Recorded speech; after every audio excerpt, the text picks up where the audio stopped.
مار دیا گیا اور خانہ کعبہ ویران ہو چکا تھا، تو اب کیا ہو، کیسے ہو؟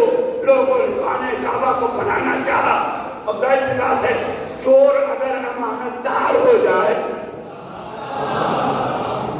بس کسی نے اینٹ اٹھائی، کسی نے مٹی اٹھائی، کسی نے پتھر اٹھایا، خانہ کعبہ سے پتھر غائب ہو گیا۔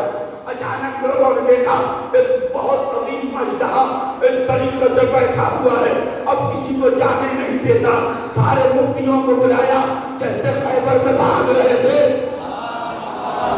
نہیں ابھی تو ٹھنڈے نہ پڑو تو آج وہ چیزیں سناؤں گا تو زندگی بھر تم نے نہیں سنی ہے۔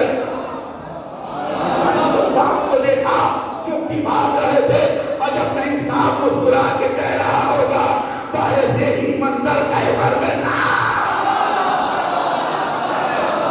سارے بھاگ رہے تھے۔ ابھی لوگ خانہ کعبہ بنے کیسے؟ حج کا زمانہ ہے، حجاج ابن یوسف ملعون سے لوگوں نے کہا کیا ہوگا، تو مجھے نہیں معلوم۔ عزیزوں علماء کو جمع کیا کہ اتنا خطرناک سانپ ہے، خانہ کعبہ بنایا کیسے جائے گا؟ سب نے کہا جس کا گھر ہے اسے بلا لو۔ نہیں نہیں نہیں، ہم نہیں ادا کر رہے ہو، جس کا گھر ہے اسے بلا لو۔ لوگوں نے کس کا گھر ہے؟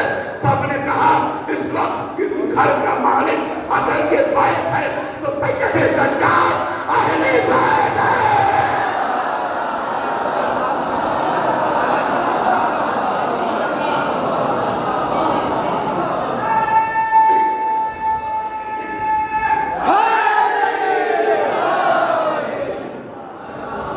سید سجاد اہل بیت ہے۔ عزیزو حجاج کا آدمی مدینے گیا، امام سجاد کو احترام کے ساتھ لے آیا، ساری امت ہاتھ جوڑے کھڑی تھی۔ امام سجاد آگے بڑھے، جیسے ہی آگے بڑھے سانپ نے قدموں پہ سر رکھ دیا۔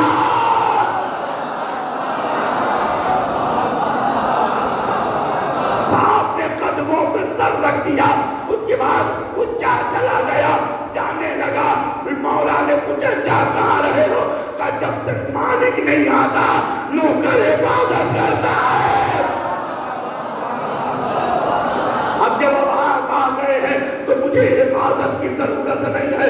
عزیزو امام نے کہا جو جو ایک ایک اینٹ لے کے گیا ہے لے کے آئے، جو مٹی اٹھا کے لے گیا ہے لے کے آئے۔ اب علماء کی جیب سے اینٹیں نکلنے لگی، مٹیاں نکلنے لگی۔